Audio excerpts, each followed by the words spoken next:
morning, dear children. How are you all today? Are you enjoying your holidays or are you bored of the quarantine? These are the tough times, but we have to rely on our teams, on our government, on our doctors, and on our part, we should be doing all our work that has been given to us. Still, children, I would like to say that we are very lucky that we have a roof over our head, we have a food on our plate, and everything is easily available to us. Only our parents are doing their bit, and we are just doing our studies and doing our work. But, children, there are lots and lots of children out there who have no easy access to food or money or to education, and they have to earn their livelihood for various reasons. Some of them run away from their house due to the harsh realities of the life. They do not have enough food at home. Their parents may be abusive. So today we're going to study about a small boy, Velu, who has undergone these kind of circumstances and how he struggles hard for his life to get a small amount of food. And we should be thankful to God and to our parents for giving us all the amenities available. There are many reasons why children have to work. Some help their family to make a livelihood. Others who run away from unhappy homes need to support themselves. Children who have to work can't go to school and play like other children of their age.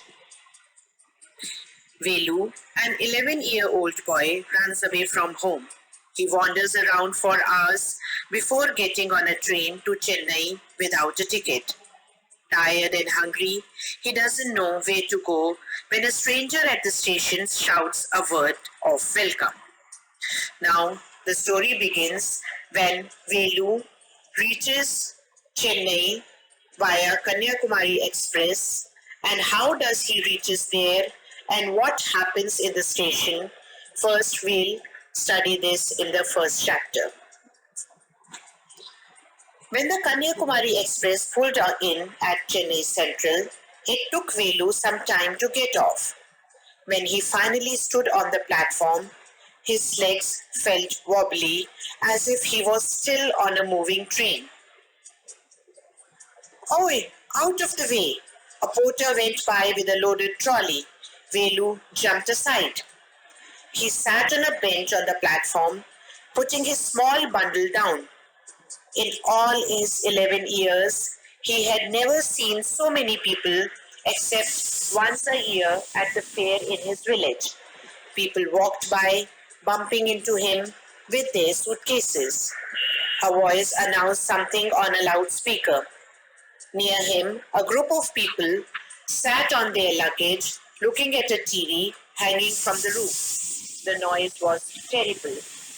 Velu put his head down on his knees, feeling miserable and exhausted. He had run away from his village 2 days ago. For 2 days he had eaten nothing but some peanuts and a piece of jaggery.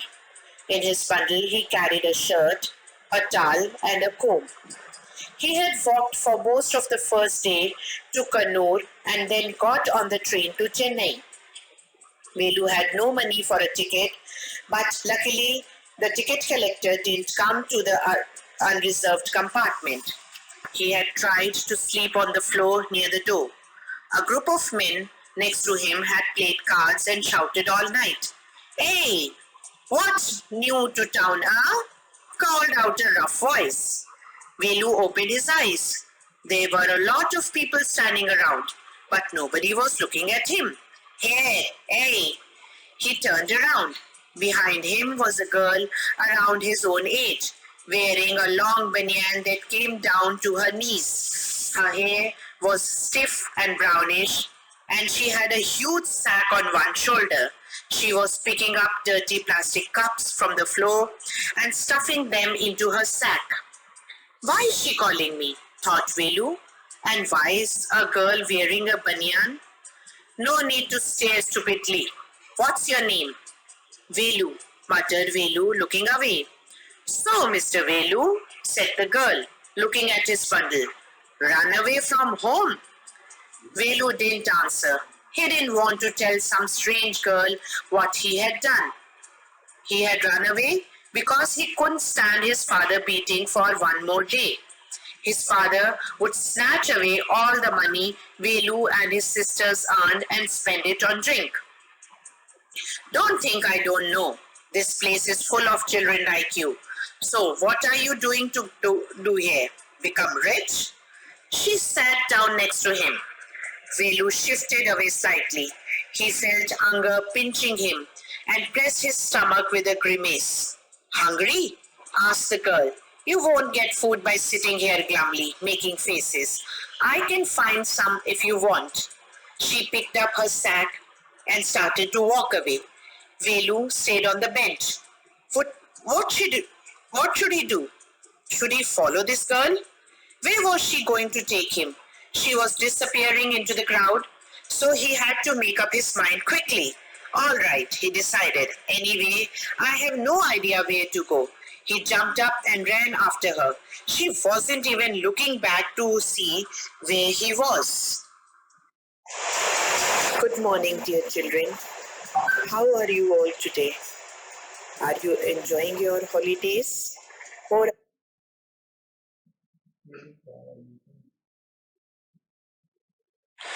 okay, children, up to here we have come to know about a young boy, Velu, who is 11 years old. He has come to Chennai by Kanyakumari Express. He has to walk long way through Kannur because he has no money to spend. He has run away from his house, away from the beating of his father, who is a drunkard, and he snatches away all the money they earn, that is he and his sisters. On the station, he sees lot of people walking here and there. He is very hungry. Then a voice calls him. A girl of her own age is standing behind him, and by her face and by the looks, she makes out very cleverly that he is hungry and he has run from his house. She offers to come him behind her and so that he can have some food. Now, Velu has to decide whether he wants to follow her or not. And in a glimpse, he decides to follow the girl. He caught up with the girl as she was leaving the station. When they got to the road, Velu found that the vehicles kept coming and never stopped for anyone. Smoke and dust flew at him from all sides, making his head spin. They had to wait for a long time before they could find a gap to run through. Velu kept hesitating, and the girl finally dragged him to the other side. What do you think you are doing? Grazing cows? If you stand around in the middle of the road like that, you'll be chutney. Velu's heart was still beating fast. He looked back at Central Station and the traffic speeding by. How had they managed to come through that? They walked along the side of the road under some huge signboards. Velu looked up at the pictures. Banyans, car tires, pens, a woman holding a box. The writing was all in English, so he didn't know what it meant. The girl turned onto a wide bridge and walked up. Velu stopped and peeped over the railing. Under him, the road ran into the city. In the distance, he could see huge buildings and towers and more roads. See that big building with the wall around it? If you are not careful, you will soon be counting bars there. The girl grinned and pointed at the huge building. Velu squinted and read the Tamil sign, Central Jail. Why? I haven't done anything wrong. You don't have to do anything. Just don't get caught. That's all. What does she mean? Velu wondered. Meanwhile, the girl was already heading down the bridge with a sack on her shoulder. What was in it? He had seen her putting plastic cups into it at the station. What are you carrying in that bag? Things, bottles, paper. Velu wondered what she was doing with them, but he felt shy to ask any more questions. It was still morning, but the sun blasted down on the tar and Velu's bare feet burned. It was not like walking on a mud road. He was soaked with sweat. He tried hard to walk in the shade and keep up with the girl at the same time. She walked really fast. How far away was the food? After almost an hour of walking, they stopped in front of a big building. Sri Raj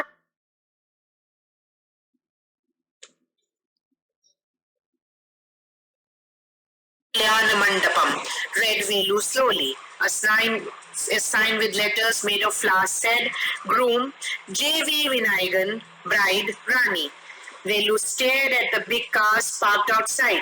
One of the cars had a flower garland and roses taped onto it.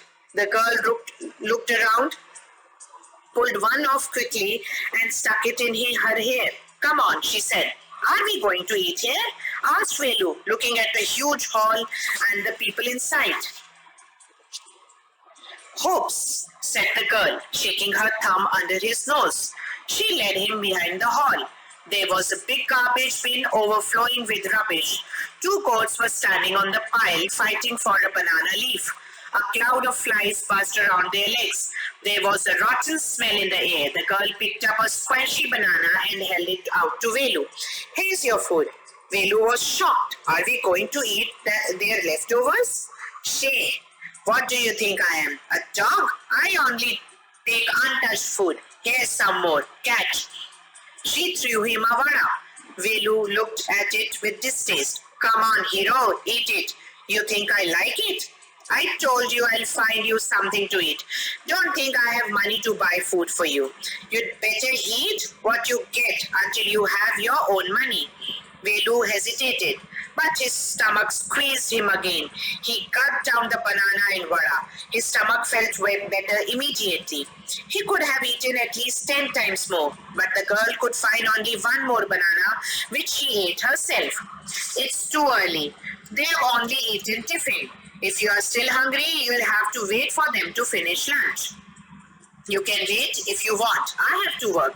I am going. She picked up a couple of bottles from the heap and threw it into her sack. Then she walked off. Velu panicked. He realized that if the girl left him, he had no idea where he was and what to do. It was better to stick to her. She seemed to know her way around. He ran after her again. Hey, he called. He didn't even know the girl's name. Hey, what's your name? He asked, hurrying behind her. She stopped and turned around. Oh ho, so you have been following me around without even knowing my name. Jaya, I'm not following you. What then? Who got you food? Can I come with you? Where are you going? Come if you want. This bag is full. I have to go to home to get another one. Up to now, we have seen that Velu hurriedly follows the girl. She helps him cross the road full of vehicles and lots of noises. Velu is very much afraid to see so many people around. He sees that there is so much noise and so much dust everywhere. His feet is burning with the coal tar, and because he is used to walk in the muddy road. Then they cross through many signboards which Velu is unable to read since he does not know English. Then after that also they cross through the central jail, and she warns him if he be caught, then he may be inside the bar. And then he takes him to a kind of mandapam or a small place where a marriage procession is going out. Velu first thinks that they will go inside and eat, but to his astonishment, she drags him to behind the building where all the leftovers or the dustbins are kept. From the dustbin, she picks up a banana and gives it to Velu. Velu is very much reluctant to have that banana from the garbage, but she insists that there is nothing that she can buy for him because she has no money and nor Velu has. So he has to eat that. Along with that, he also eats a Vedu. He feels better, but he is still hungry. Now he again tries to follow the girl because she's running away and she finds that her name is Jaya. Now we'll move further. Jaya and Velu walked along the roads for half an hour until they came to a bridge across a dirty trickle of water. We are in Triplicane now. See, that's Buckingham Canal, said Jaya. Velu stared. This was a canal. Near some puddles of water was a row of the strangest huts he had ever seen. They were built out of all sorts of things: metal sheets, tires, bricks, wood, and plastic. They stood crookedly and looked as if they would fall any moment. Is there where you live? These houses are strange, said Velu. In our village, the houses are made of mud and palm leaves. Jaya went around to one of the huts and dumped her sack outside. Then she picked up an empty one. Let's go. She turned to Velu and gave him a shove. At least help me now. Hey, wear these and come with me. She threw him a pair of old shoes without laces and pushed a sack and a stick into his hands. Velu was confused. What work did she want him to do with these things? The only work he had ever done was on the landowner's farm, weeding and taking cows out to graze. Are there any farms in the city? He asked Jaya. She laughed and thumped her stick on the ground. Farms? There are no farmers here. We are rag pickers. Rag pickers? See my sack full of things I collected? Collected from where? Asked Velu. From rubbish bins. Where else? You collect rubbish? Velu had never heard of such a thing. Blockhead, it's not any rubbish. Only paper, plastic, glass, such things. We sell it to Jam Bazaar, Jaggu. Velu was puzzled. He had heard of people throwing away rubbish, but why would anyone want to buy rubbish? Who's Jam Bazaar Jaggu? Why is he buying all this? You think he buys it for show? He sells it to a factory. Come on, I don't have time to waste like you. Velu did not move. He hadn't run away and come to this new place to dig through garbage bins. Jaya poked at him with her stick. Look here, she shouted. If someone gets there before us, we don't get anything. Don't just stand there posing. Big hero, I am trying to help you. Who filled your stomach today? Velu scratched his head and sighed. I'll do it for now, he thought, until I find a better job. Now we see that the girl, Jaya, takes Velu to her house, which is made up of metal sheets, tires, bricks, wood, and plastic. Velu is very much astonished to see houses built in such a zigzag manner. He remembers his house, which is made up of mud and palm leaves. And she puts away.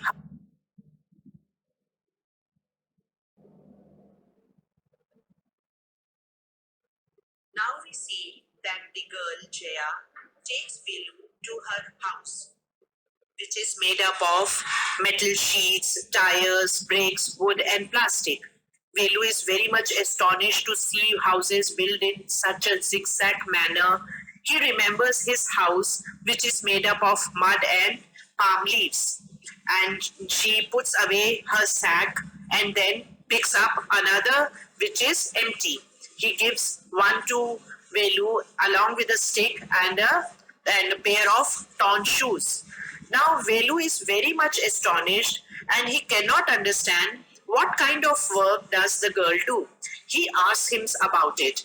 The girl replies that she is a rat picker. He does not understand the terms. He only knows about the work that has to be done in the field, that is, picking weeds or grazing cows. He has never heard about that word even. So she explains that she picks up things from the garbage.